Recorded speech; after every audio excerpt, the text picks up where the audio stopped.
আমার নাম রিজওয়ান। আমি এইচএসসি 25-এর স্টুডেন্ট। এই বছর হচ্ছে আমি অ্যাডমিশন নিব ইউনিভার্সিটিতে।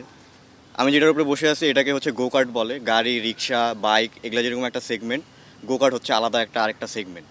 তো এই সেগমেন্টটা আমি বানাইছি কারণ এই জিনিসটা বিদেশে খুবই কমন, বাংলাদেশে না হয় এটা প্রথমবার হইলো, কিন্তু বিদেশে এই জিনিসটা অনেকেই ট্রাই করে, অনেকেই অনেকভাবে বানানো হয়ে গেছে। আর এটা বানানোর মূল কারণ হইতেছে এটা বানানো সহজ ছিল, আর এটা বাজেট ফ্রেন্ডলি ছিল। আচ্ছা, মানে এটা এই ইন্টারেস্টটা আসার কারণটা কি? বা এটাই কেন এদিকেই কেন ইন্টারেস্টটা পেলেন? আর এর আগে আপনি কি ইনোভেশন করেছেন? এর আগে আমি ছোটোখাটো রোবট বানাইছি, সায়েন্স ফেয়ারে অ্যাওয়ার্ড আছে। আরও টুকিটাকি জিনিস করা হয়েছে। তারপরে বেশ কিছু ড্রোনও বানানো হয়েছে, ড্রোন বানায় অ্যাক্সিডেন্ট করে সেই ড্রোন ভাঙাও হয়েছে। তো এইটার বানানোর মেন রিজন হচ্ছে আমার একটা বাইক আছে, এখন আমার একটা গাড়ি না হইলে তো হয় না। এখন গাড়ি কেনার যেহেতু টাকা নাই, সেহেতু একটা গাড়ি বানানো যায়। আর গাড়ি যেহেতু বানাইতে গেলাম তখন দেখলাম 4-5 লাখ টাকা ওইখানেও লাগতেছে। তো গাড়ি না বানায় একটা গোকার্ট বানাইছি। এখানে কি কি আছে?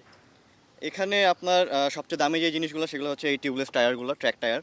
এগুলো গোকার্টের জন্যই বানানো হয়েছে। আর এখানে আহামরি তেমন কিছু রকেট সায়েন্স নাই, খুবই সিম্পল।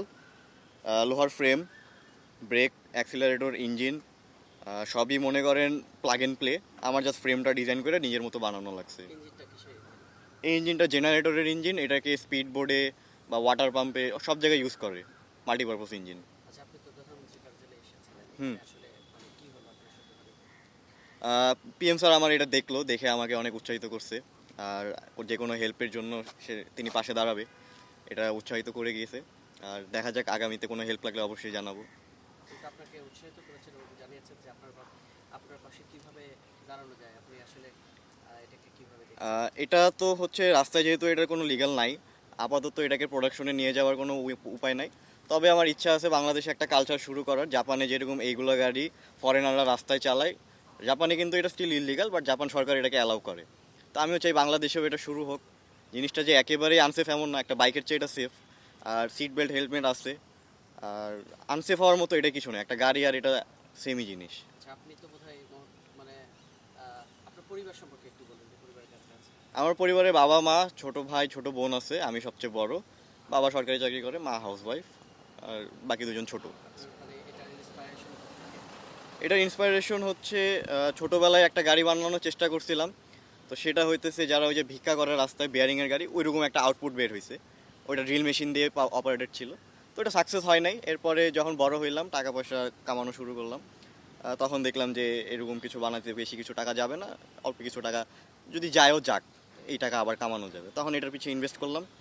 অ্যান্ড এটা যতক্ষণ না রাস্তায় চলছে, এর আগ পর্যন্ত এটা আমি ফেল প্রজেক্ট হিসেবেই আগাইছি। রাস্তায় কি এটা নিয়ে বেরোন?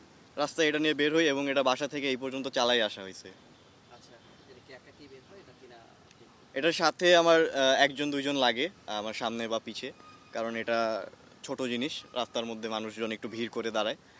সেফটি ইস্যুর জন্য না, বাট মনে করেন মানুষজন তাকায় থাকে, আপনি গাড়ি চালাইতেছেন, আপনার গাড়ি থেকে একজন আপনার তাকায় থাকবে। আচ্ছা, আপনার এটা নিয়ে ভবিষ্যৎ পরিকল্পনা কি? ভবিষ্যৎ পরিকল্পনা, এগুলাকে প্রোডাকশনে নিতে চাওয়ার ইচ্ছা আছে। তবে এই এগুলা না, একটা প্রপার বাগি পাওয়া যায়, বিদেশে চলে বাগি, বড় বড় চাকার সাসপেনশন গাড়ি, এসিও আছে ওটার মধ্যে। আমি চাই সেগুলো রাস্তায় নামায় ওটা লিগালাইজ করার। আচ্ছা, এখানে আসার পর মাননীয় প্রধানমন্ত্রীর সাথে আপনার যখন কথা হলো, আপনি এই ধরনের একটা ইনোভেশন করছেন, সব কিছু মিলে আপনার প্রজন্মের, আপনার যারা আছে তাদের জন্য আপনার বক্তব্য কি? আমি যেরকম পরীক্ষার পরে বেকার বসেছিলাম, মানুষজন হইতেছে বেকার বসে থাকে না থেকে কিছু একটা করা ভালো। যেমন আমার, ধরেন ওয়েবসাইটের আমার স্কিল আছে, আমি ওয়েবসাইট বানাইছি। এই গ্যাপ যে ছুটির পরে যে টাইমটা, এই টাইমে আমি ওয়েবসাইট বানাইছি, চাকরি করছি, ইন্টার্নশিপ করছি, পাশাপাশি এটা বানাইছি। ঘুরি নাই এমন না, আমিও ঘুরছি, কিন্তু পাশাপাশি সবই করে গেছি। জি, ধন্যবাদ। আমার একটা প্রশ্ন আছে, সেটা হলো যে এই পর্যন্ত এই যে প্রাইম মিনিস্টার কার্যালয় পর্যন্ত এসেছেন, আপনাকে এই কার্যালয়ের পক্ষ থেকে কে সার্বিক সহযোগিতা করেছে? তার নাম জানেন আপনি? না, নামটা জানি না। আচ্ছা, আচ্ছা, ওনার নাম জানেন আপনি? আচ্ছা, না, ওনার সাথে আমার বেশি কথা হয়েছে, নামটা জানি না। ওনার নাম জানেন না? উনি আতিকুর রহমান রুমন।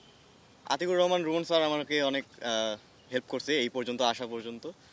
উনি আমাকে কন্টিনিউয়াস আমার সাথে কলেজ ছিল এবং কিভাবে কি করা লাগবে সব উনি গাইড করছে। আপনি কি উৎসাহ পেয়েছেন ওনার যোগাযোগের মাধ্যমে? হ্যাঁ, ওনার যোগাযোগের মাধ্যমে আমি একটা উৎসাহ পাইছি যে এখানে যাওয়া যায়, জিনিসটা সেফ, এবং গেলে তেমন আহামরি আমার প্যারা খাওয়া লাগবে না, যেহেতু প্রধানমন্ত্রী কার্যালয় এবং তারেক রহমান স্যার আমাদের খুবই ভালো একজন মানুষ।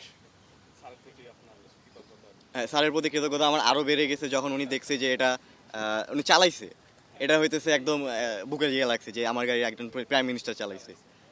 তো এটাই আপনার অনুভূতি তখন কেমন ছিল চালু করার? আমি কখনো ভাবি নাই যে উনি এটা চালাবে। বসার পর আমি মনে করেন একটু অবাক হয়ে গেছি কি হইতেছে। উনি যখন একটা রাউন্ড দিল তখন আমার জিনিসটা মাথায় খেলছে যে আয় হায়, চালানো ঠিক ছিল এবং এটা কিছু হয় নাই। চালানোর পর্যন্ত এটা এখন পর্যন্ত ঠিক আছে, এটা চালায় বাসায় যাওয়া যাবে, গাড়িটার কিছু হয় নাই। তার মানে এটা আমার একটা সাকসেসফুল প্রজেক্ট। যখন চালালেন তখন আপনার কেমন লাগছে? স্যার যখন চালাইছে তখন আমার অনুভূতি এটা বলে বোঝানো যাবে না।